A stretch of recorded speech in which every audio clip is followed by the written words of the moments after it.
آج میں آپ کو ایک ایسا وظیفہ بتاؤں گا۔ یہ وظیفہ نہ سمجھیں، یہ عمل نہ سمجھیں، بلکہ اے ٹی ایم کارڈ سمجھیں۔ اس طرح A T M card machine میں ڈالنے سے پیسے چھما چھم نکلتے ہیں، اسی طرح A T M card machine میں ڈالنے سے پیسوں کی بارش ہوتی ہے۔ سیم اسی طرح یہ عمل کرنے سے، یہ وظیفہ پڑھنے سے عرش والے کو فرش والے بندے پر ترس آتا ہے، وہ رحم کھاتا ہے۔ رحم کھاتے ہوئے، کرم کرتے ہوئے آسمان سے رزق کی بارش برساتا ہے۔ اللہ تعالیٰ یہ عمل کرنے والے کو دیکھ کر مسکراتا ہے، وہ مسکراہٹ جو اس کی شان کے لائق ہے۔ اس وظیفے نے لاکھوں بے روزگاروں کو روزگار نصیب کیا، زیرو کو ہیرو کیا، غربا کو اس قدر امیر کیا کہ بادشاہ بھی ان کی امیری پر رشک کرنے لگے۔ آخر وہ کون سا وظیفہ ہے جو وظیفہ نہیں، وہ تو اے ٹی ایم کارڈ ہے۔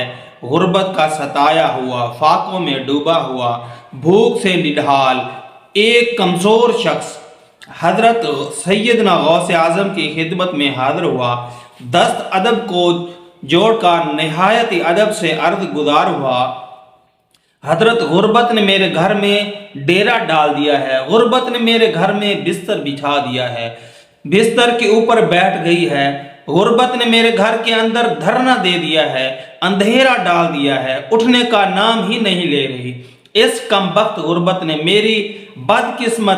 میں بدقسمت باپ کے ہونے کے باوجود بھی میرے بچوں کو یتیم کر دیا۔ اسی غربت کی وجہ سے میرے زندہ ہونے کے باوجود بھی میرے بچے یتیموں کی سی زندگی گزار رہے ہیں، میرے بچے غریبوں کی سی زندگی گزار رہے ہیں۔ وہ دوسروں کا اترا ہوا پہنتے ہیں، وہ دوسروں کا بچا ہوا کھانا کھاتے ہیں۔ حضرت غربت نے مجھے اندر سے کھوکھلا کر دیا ہے، میری کمر توڑ ڈالی ہے۔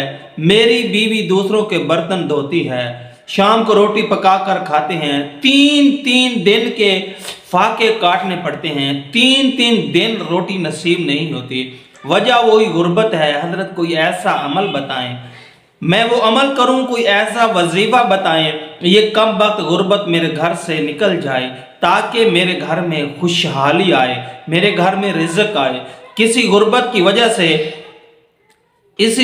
کی وجہ سے آج میری بیٹی جوان ہے۔ غربت کی وجہ سے کوئی بھی میری بیٹی سے شادی کرنے کے لیے تیار نہیں، اس لیے کہ میں غریب ہوں، کہ جہیز دینے کی طاقت نہیں رکھتا۔ میرے اندر دکھوں کے انبار لگے ہوئے ہیں، میں لوگوں کو دکھ سنانا چاہتا ہوں، کسی کو اپنے قریب کرنا چاہتا ہوں، لیکن میرے دکھڑے سننے کے لیے کوئی بھی میرے قریب آتا ہی نہیں۔ کیوں نہیں آتا؟ اس لیے کہ میرے گھر میں غربت نے ڈیرا ڈال رکھا ہے۔ میں غریب ہوں، میرے پاس پیسہ نہیں ہے، میرے پاس دولت نہیں ہے۔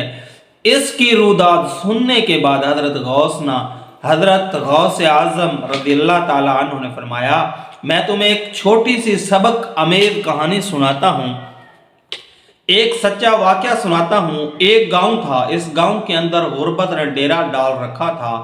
گاؤں میں رہنے والا ہر ایک انسان 3 دن کے فاقے کاٹتا تھا، تین دن انہیں کھانے کو کچھ بھی نہیں ملتا تھا۔ اس گاؤں کے جو بڑے تھے وہ امیر تھے، وہ بھی اس قدر غریب ہو گئے کہ انہیں بھی 3 دن کے فاقے کاٹنے پڑتے تھے، 3 دن کھانے کے کچھ نہ ملتا۔ اب ان تمام غربا میں سے سب سے بڑا ایک غریب شخص رہتا تھا، ایک غریب شخص تھا جو ان تمام غربا میں سے سب سے زیادہ غریب تھا۔ وہ صبح کھاتا تھا، شام کے لیے نہیں ہوتی، شام کو کھاتا تھا، صبح کے لیے نہیں ہوتی تھی۔ اب جس کے پاس کھانے کو روٹی نہیں، اس کے پاس پہننے کو کپڑا کہاں سے ہوگا؟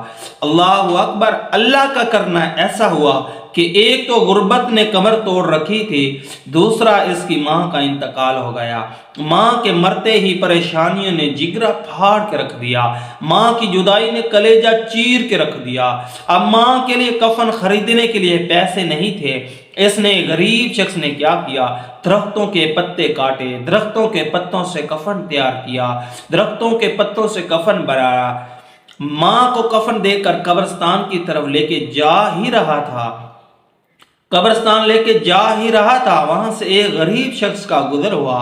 اس غریب شخص نے جب اس میت کو اس حال میں دیکھا کہ درختوں کے پتوں سے اس کفن دیا گیا ہے اور تدفین کے لیے جا رہے ہیں، اس غریب شخص نے کیا کیا؟ اپنا لباس اتارا، اللہ اکبر، اپنا لباس اتارا، لباس کو پھاڑا، وہیں پر اسے دھویا، دھونے کے بعد کفن تیار کیا، اس کفن کو پتوں کے اوپر رکھ دیا، غریب کے لباس سے بنائے گئے کفن کے ساتھ اس بڑھیا عورت کو تدفین کی گئی۔ کچھ دن گزرنے کے بعد اللہ تعالیٰ نے اس غریب کفن دینے والے شخص کو اس قدر رزق عطا کیا، اس قدر مال عطا کیا کہ وہ اس قدر مالا مال بن گیا کہ بڑے بڑے بادشاہ اس کی امیری پر رشک کرنے لگے۔ اب اس شخص نے اللہ کی رضا کے لیے گاؤں میں رہنے والے غریبوں کی اس قدر مدد کی، اس قدر خدمت کی کہ انہیں اچھا کاروبار دیا، کھانے کے لیے روٹی دی، پہننے کے لیے اچھے کپڑے دیے۔ اس مالدار شخص نے چند دنوں کے اندر اندر غریب گاؤں کی قسمت کا ستارہ چمکا دیا۔ کسی نے پوچھا کہ تو نے اپنا لباس پھاڑ کر، اپنا کپڑا پھاڑ کر، اپنی چادر پھاڑ کر تو نے اس بڑھیا کو کفن دیا تھا، تیری امیری کی وجہ کیا بنی؟ بتا تو صحیح، آخر تو نے کون سا ایسا عمل کیا؟ اس غریب شخص نے کہا، امیر ترین بننے والے شخص نے کہا، میں ایک ہی وظیفہ پڑھتا تھا، میں ایک ہی عمل کرتا تھا، فجر کی نماز کے بعد اللہ اکبر، اللہ کے حضور جھکنے کے بعد، اپنا قیمتی سر اللہ کے حضور جھکانے کے بعد میں 100 مرتبہ یا حی یا قیوم یا جلیل یا کریم پڑھتا تھا۔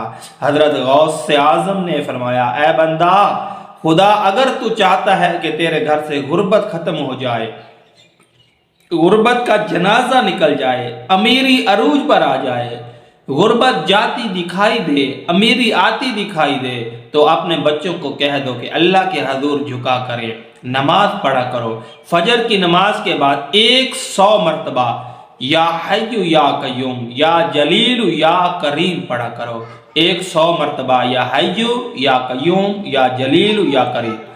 انشاءاللہ یہ وظیفہ تمہاری قسمت کا ستارہ چمکا دے گا، تمہارے گھر سے پریشانیاں ختم کر دے گا۔